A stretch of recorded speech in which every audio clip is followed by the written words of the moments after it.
Hello, we're three people you don't care about, and we're going to tell you what we thought of the Goosebumps trailer. How are we going to do that? Well, the concept of thought is pretty simple. We use our brains. The other thing, well, it could get messy. These are all Goosebumps manuscripts. Why are these books locked? Did you unlock a book? Oh no, I'm sorry. I'll put it back where it belongs. Look, here it is. No, don't open it!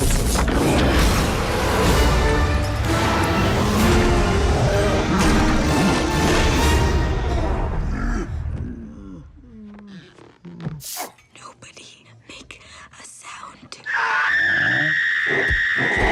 Your face at the moment, that's what I thought of the Goosebumps trailer, which is kind of sad. I got a real Pixels vibe from it, which came out recently, also released by Sony. Yeah. In the same sort of vein, a very nostalgia-heavy film. It's not even a Goosebumps movie though. If it was going to be a Goosebumps movie, it would be set in one of the books. In one of the books, yeah. It's probably Sony hedging their bets. They're just like, okay, maybe we can get in like 20, 30 somethings on nostalgia, but let's also make it appeal to the kiddies. Yeah, but I mean, you'd have a lot of people who grew up reading these books with kids now too, who'd want to be like, Goosebumps was the best, Goosebumps, and want to take their kids to the cinema to see it, I think. I don't know, it's kind of a novel idea. It's like sort of meta-narrative. So I'm going to throw some filmmaking terms in there. Oh, go, please. What do they mean? I don't know, the idea that R.L. Stine is a character in this universe and the Goosebumps books were like him channeling some sort of universe. Or I don't know, he's psychic, he's made these monsters that are real, and if you open up the books, all the creatures from the Goosebumps lore kind of come out into the real world. Anyway, I told you at lunch, like, oh, this movie is done by Rob Letterman. It's just like, oh, well, what else has he done? And I was like, Gulliver's Travels. And there was this beautiful moment where both of you just kind of went like, oh. Like, both winced at the same time. Maybe if it was the Ted Danson Gulliver's Travels. I was flying, traveling through the air several hundred feet above the ground. The issue with R.L. Stine being in the movie, but that's the same as the TV show, right? That we all love.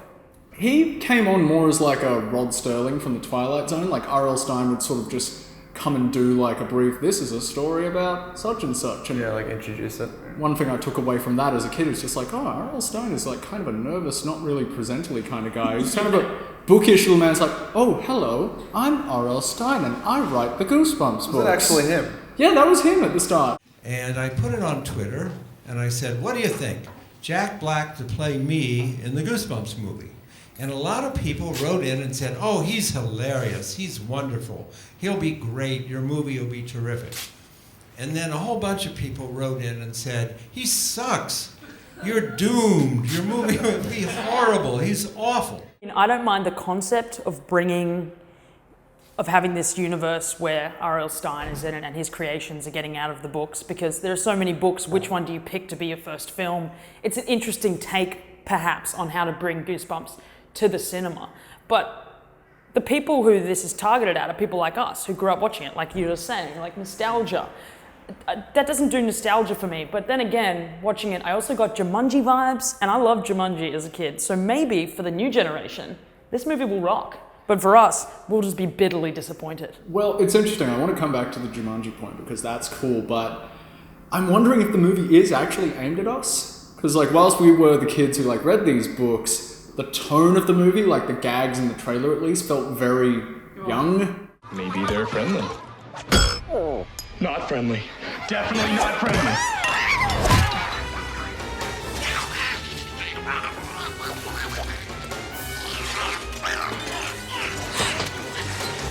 I watched Jumanji again the other day on Netflix. It holds Thank you up. to our sponsors. Thank you to our sponsors, Netflix. Please give us some money for some more Goosebumps books. Are you drinking that delicious Asahi beer? Asahi! No, I watched Jumanji again the other day. It's a little tacky, you know. It's definitely got those 90s vibes about it, you Product know. of its time. Got them 90s definitely vibes. a product of its time, but it's still a fun movie to watch. It still grips you, I think, even now. Kind of like the same feeling you get maybe when you watch Jurassic Park. And I don't know, No, Jurassic Park. No one got a good feeling from watching Jurassic World. I like Jurassic World. Yeah, well, it's a whole nother story for another time. That, I don't know. Like, then again, I still haven't seen it, so I can't say, but... what do you even do in your spare time? Go out Yeah. and watch Jurassic World. What do you call yourself a rereading person the who wants to Goosebumps books? snobbily talk about films. I learned to knit. I think you make a good point with why couldn't they just choose a book? Because look at here, we've got like 15 books.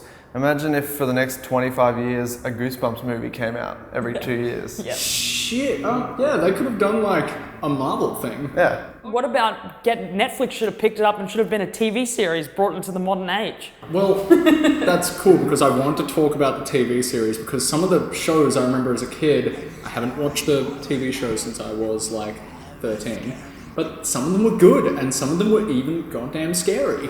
See, that's what I think that the movie could be good. I think you said this, like pausing segments of the trailer and trying to pick out the monsters from different books or different shows. It could be good in that it could really bring you back to that whole like, oh my god, there's the thing from... I saw Prince Koru from The Mummy, Curse of the Mummy. I don't know, the Abominable Snowman from Abominable Snowman of whatever it was called. Yeah. Sorry, That it sounds one's- really dismissive. I don't mean to sound dismissive. No, we don't. We don't have that one here. But I thought I might have seen the horrors from Horrorland. And I'm pretty sure I saw like either the dead people from Welcome to Dead House or Shocker on Shock And Street. of course the little... Slappy the Dummy. Yeah. I'm a little disappointed by how he's more faithful to the books. Yeah. But in the TV series, the Slappy the Dummy from that like was sort of grotesque looking. His features were kind of more pronounced and strange. Like he was very scary in the Goosebumps show. A lot of the comments I've seen on the YouTube thing and stuff is like, oh, this is a kid's film, this doesn't look scary at all. But you have to remember, we were kids when these came out. Yeah, but you still know scary. The trailer didn't look scary at all. It looks like a monster chase film. Yeah, but That can be fun, but I don't know. I think that era where you had movies where they could be scary but still kind of for the family. I don't know if anyone is going to die in this movie, like, or if it, I doubt it. Yeah. But Jack Black has to decide what he's going to be in this movie, though. Is he going to be like just Jack Black again? What are you doing? Get me out! No. Keep going. I reckon just go full Jack Black.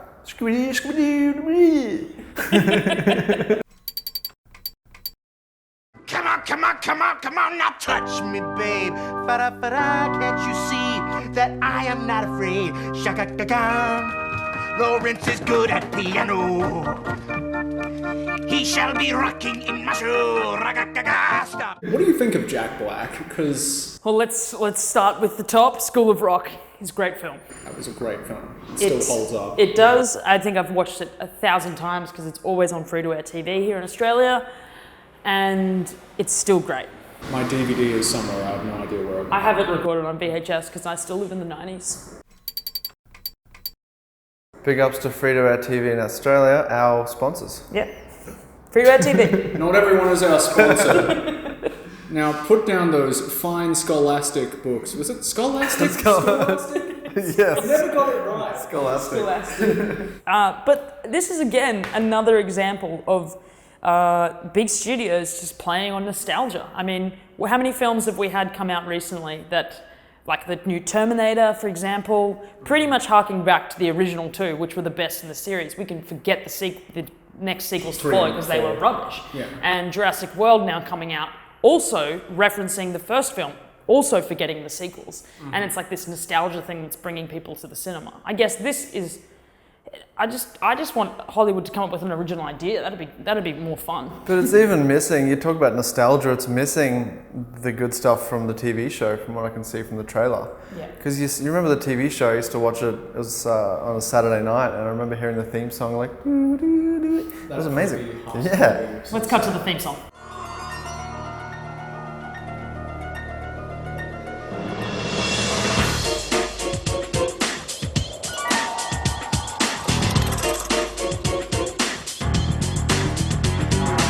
Goosebumps, Are You Afraid of the Dark? Trapdoor. From a... Trapdoor, yeah. That would be scary. They were. There was one episode that was a little like dark and disturbed near the end, like. And like things that could kind of happen, as not happen really, but like your fears, like, you know, monsters under the bed or scary stuff happening at camp. You know, there were things you could kind of relate to, and that's what made them so good. It was almost like a kid's Twilight Zone. Exactly. Yeah. Well, see, I don't know if there's a kids' Twilight Zone sort of broadcasting at the moment. Like, I'm going to do that again because I burped a little bit. It's funny you mentioned before about the monsters coming out of the books because it's blatantly ripping off Gumby. So, yeah, whoever owns the license for Gumby, like, sharpen your razors and Get go out after there. Sony. Sony Entertainment, oh man, they're It's going been done. It just seems like it's a Charlie Kaufman movie for kids where they couldn't be bothered thinking of a story. So they're like, well, let's just put the author of the books in and wacky things will happen around him. And then we can put in every friggin' monster from every single book. I guess you cannot judge a book by its cover, excuse the... Actually, with Goosebumps, you pretty much can because these covers are amazing and pretty all much of the can books are everything, amazing. Tim Jacobus, You're a hero, Tim. who looks like this, so that's kind of Is cool. he still drawing? I don't know, he's alive, so he's still with us, so The that's kind good. of detail in these covers, you just can't get any more with Photoshop, you know? It's hard to create something that you see and you're instantly like, oh my That's- God. yeah. And that is the reaction when you see these books. And even now, as a 20-something-year-old, you still feel that. Extremely evocative, like, I don't know, just look like under the cover of Welcome to Dead House, you sort of don't see anything except in the corner there's like something in the window. Exactly. The thing is about this movie as well, Escape from Horrorland already exists, so what's the point? Kids, if you haven't played that, I don't know, maybe it's on Good Old Games? I don't know. But did you ever play Escape from Horrorland? Yes. Scary theme park? Like, It was really hard to finish. Jeff Goldblum is in it as Dracula. Dracul.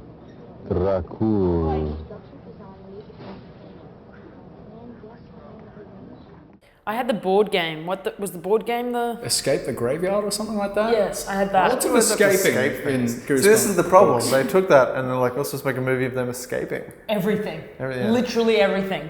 Well, This it's cover's mostly... got a dinosaur with, I guess it's like a raptor with his hat backwards. Yeah, Even that, you could write a script just on that picture. Yeah, like would probably Earth be better. Raptors. These delinquent raptors just out in the streets drinking and around. Won't someone solve this problem? Why does R.L. Stine keep his books in a wardrobe that Yeah. it's like not behind some kind of cage? If he knows that they hold all of the monsters You to pretty much his... just pointed out the biggest flaw of the film, and we haven't even watched it yet.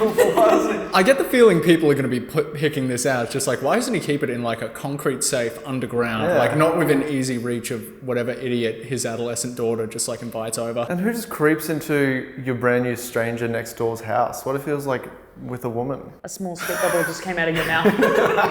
You don't understand. The neighbor boy like R.L. Stine in this universe has like a pretty daughter. So like he can't help it. Like, What are we... The main actor, the boy, has he been in something Is else? he the kid from And Jurassic World? I feel like because everyone in all like the things I read about, it's just like it stars O'Dea, someone and someone else, and like it feels like maybe I should know about it, but I'm not cool enough. He's got a very punchable face, if you ask me. You said that about the kid in Jurassic World. He does have a punchable face. Do you reckon maybe he's in like High School Musical or whatever the kids are watching now? Glee? Is I Glee don't still think on? kids are still watching High School People don't Musical. watch Glee anymore? Is Glee still? Maybe he's a like a kid from American Horror Story. You are making us sound so unhip, and I hate you for it. We are on him. You just said, I don't know many kids these days. I don't want to sound like an old fogey. Are the kids these days still reading the Goosebumps? Do they still read the paper books? Are you still reading the books, kids? We killed a tree so you could read. Are you allowed to do Bill Cosby impersonations anymore? Oh, yeah, that's a touchy subject. Or what about if a kid found a Goosebumps book, opened it, and like fell into it, and then that was Gumby the as film? well. That is also kind of Gumby. It's like a tribute to Goosebumps. It's not a Goosebumps story. That's my issue. Yeah. I'm still going to see it because it's Goosebumps. So whether it's crap or not, you know, they've already spent the money, so... And you're going to go and spend $12 on it. 20 if you see it at Event Cinemas. Thanks to Event Cinemas, our A sponsors. sponsor. I don't have great hopes for this. I think from the trailer, naff dialogue, too many gags that are like, and Jack Black could save it, but I don't. I'm going to go in very skeptical, I think. It does Skeptically. Skeptically, yeah, thank you. You sound like some kind of... R.L. Stine. Skeptically could be a bad guy in like He-Man. We should write that film. I am the great skeptic, Lee. I don't believe in you. Yeah. I don't know. I'm kind of similar. The trailer looked very fat guy fall down. I get the feeling it's just not aimed at me, maybe, and who knows, maybe it could introduce Goosebumps to a whole new audience. I'm not sure how well the books have dated, like in terms of cultural references, like whether this hip young generation, I don't know, like once again, I'm not optimistic. It's Jack Black and the guy who made Gulliver's Travels, so it's probably gonna suck, but maybe it'll surprise us. Maybe it's trying hard to look crap, and then it will surprise us. Sort of like how Frozen looked crap, and now you can't get that goddamn song out of your head. I hated Frozen. The kids loved it, and well, maybe you're the kids will not a love this. 5-year-old girl, so you don't matter. What if I So am? thank you for watching, everyone.